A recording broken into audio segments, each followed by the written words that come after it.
మీరన్నట్టు మేడం బతికే ఉన్నారు కదా సార్. ఆయన మేడం ఎలా చనిపోతుంది సార్? రే ఇడియట్, నా జాను బతికే ఉందిరా. చనిపోయిందనుకుంటే నువ్వు బ్రతికిందంటావు, బతుకుందంటే చనిపోయిందంటావు, మళ్ళీ బతుకున్న దానికి కర్మ చేస్తానంటావు. ఇంత నీచ నికృష్టంగా వీర వికృతంగా ఎలా ఆలోచిస్తావురో నువ్వు? ఏంటి బతుకున్న దానికి కర్మ చేస్తున్నాడు, వీడికి పిచ్చి పట్టింది అనుకుంటున్నావా? అయ్యో అదేం లేదు సార్. ఈ కర్మ జరిపించేది నేను కాదురా, జాను వాళ్ళ పేరెంట్స్. మనం జాను చనిపోయిందని చెప్తే వాళ్ళు బతికున్న జాను చనిపోయిందనుకుని కర్మ జరిపిస్తారు. ఓ, కర్మ జరిపిస్తే ఏమవుతుంది? నా కర్మ కాకపోతే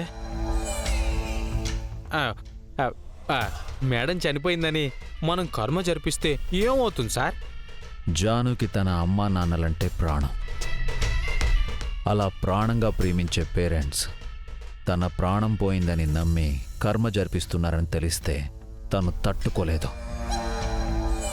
తన చావు వార్త వాళ్ళ గుండె పగిలేలా చేస్తుందని ఎక్కడున్నా పరిగెత్తుకుంటూ వస్తుందిరా. ఆడపిల్ల మొగ్గు నుంచి దూరంగా వెళ్ళొచ్చు, కానీ తల్లిదండ్రులకు దూరంగా ఉండలేదు. అది తన కర్మ జరిపిస్తున్నారని తెలిస్తే అస్సలు ఉండలేదురా. కరెక్టే సార్, కానీ మేడం చనిపోయిందని చెప్పగానే వాళ్ళు నమ్ముతారంటారా?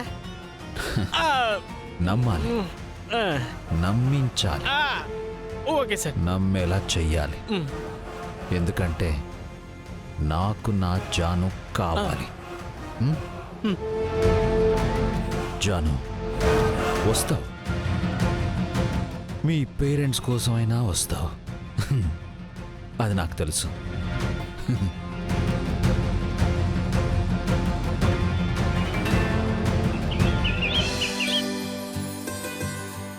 విశాలాక్షి, ఏంటండి? ప్రెస్ వాళ్ళు వచ్చారు, నువ్వు వెళ్ళి కోడల్ని తీసుకురాపో తొందరగా. అలాగేనండి. వెళ్ళు.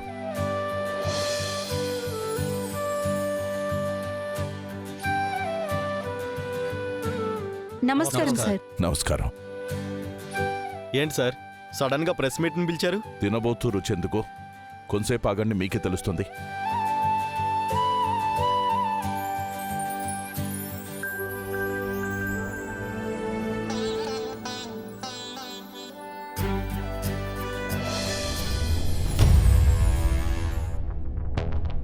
రామ్మా, జ్యూస్ ఏమైనా తాగుతావా తల్లి? ఇప్పుడేం వద్దు మావయ్య. ఇదేం చేసినా చెల్లిపోతోంది.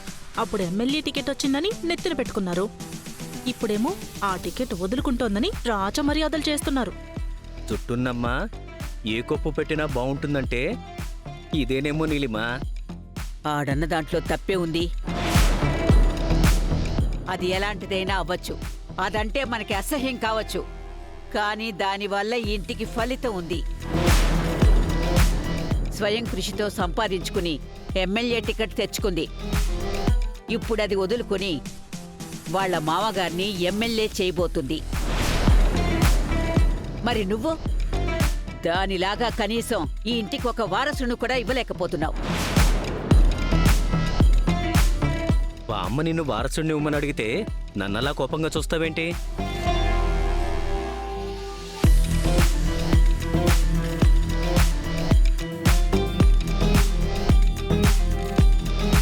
తులసి, నువ్వేం టెన్షన్ పడకుండా కూల్గా మాట్లాడు, సరేనా?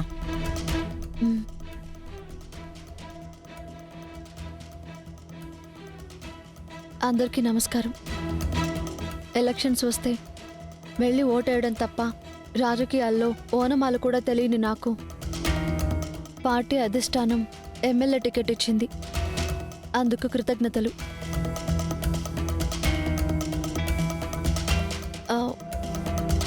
ఇది నిజంగా చాలా గొప్ప అవకాశం, కానీ అందిపుచ్చుకునే పరిస్థితుల్లో నేను లేను. అందుకే వచ్చే ఎన్నికల్లో నేను ఎమ్మెల్యేగా పోటీ చేయబోవడం లేదు.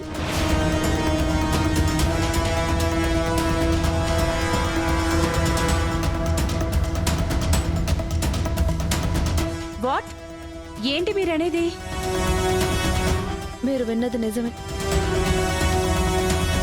నేను రాజకీయాల్లోంచి తప్పుకుంటున్నాను. ఇన్ని రోజులు నన్ను అభిమానించి ఆదరించిన వారికి కృతజ్ఞతలు.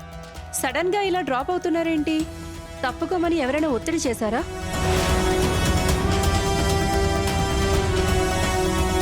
నువ్వు వచ్చే ఎలక్షన్స్లో పోటీ చేయకూడదు. పోటీ నుంచి తప్పుకుంటున్నానని మీకు మాటిస్తున్నాను. లేదు, ఇది నాకు నేనుగా తీసుకున్న నిర్ణయం. ఎందుకంటే నాకు నా భర్త, బిడ్డ, కుటుంబం ఇదే నా ప్రపంచం. ఇంటి బాగోగులు చూసుకోవడమే నా ప్రథమ కర్తవ్యం. అంటే మీరు తప్పుకుంటే నెక్స్ట్ నిలబడేది ఎవరు పోటీలో? ఎవరు నిలబడతారంటే అది మా ఆగమ్మా, నువ్విప్పుడు నా పేరు చెప్పావంటే నేనే నీతో ఫోర్స్ చేసి చెప్పించినట్టు అవుతుంది. ఏదోటి మేనేజ్ చేయి. నా స్థానంలో ఎవరు పోటీ చేయబోతున్నారనేది మా ఇంట్లో డిస్కస్ చేశాకే నిర్ణయిస్తారు. ఆ నిర్ణయం ఏమై ఉండొచ్చు? ఏమైనా అయ్యుండొచ్చు. చెప్పింది కదండి, ఈ ఇంటి కోడలిగా తను ఏ విషయమైనా ఇంట్లో వాళ్లతో మాట్లాడాకే ఒక నిర్ణయానికి వస్తుంది. నా కోడలని కాదు గాని తను వినయశీలి, త్యాగమూర్తి, సద్గుణ సంపన్నురాలు కాబట్టే పదవి కన్నా కుటుంబమే ముఖ్యమని భావిస్తోంది. చూసావా దాన్ని వీవీఐపీ లాగా ఎలా ట్రీట్ చేస్తున్నారో? బలిచ్చే ముందు మేకని బాగా అలంకరిస్తారు కదా, ఇప్పుడు మామయ్య కూడా దాన్ని పొగడ్తలతో అలంకరిస్తున్నాడు. అంతే. బలిస్తే ఓకే, కానీ పదవి తెచ్చిందని తర్వాత కూడా ఇలాగే భజనలు చేస్తే ఏంటి పరిస్థితి? అలా అయితే అప్పుడు ఈ కనిష్కే కాళీమాతయ్ ముందు ఆయన్నే బలి తీసుకుంటుంది. అంతేకాదు, నెక్స్ట్ ఎవరు నిలబడ్డా మా కోడలు సంపూర్ణ మద్దతుంటుంది. ఏమ్మా, అంతే కదా? అవును మావయ్య. ఎవరో ఏంటి, మా గెస్ కరెక్ట్ అయితే ఆ టికెట్ మీకే రావచ్చు.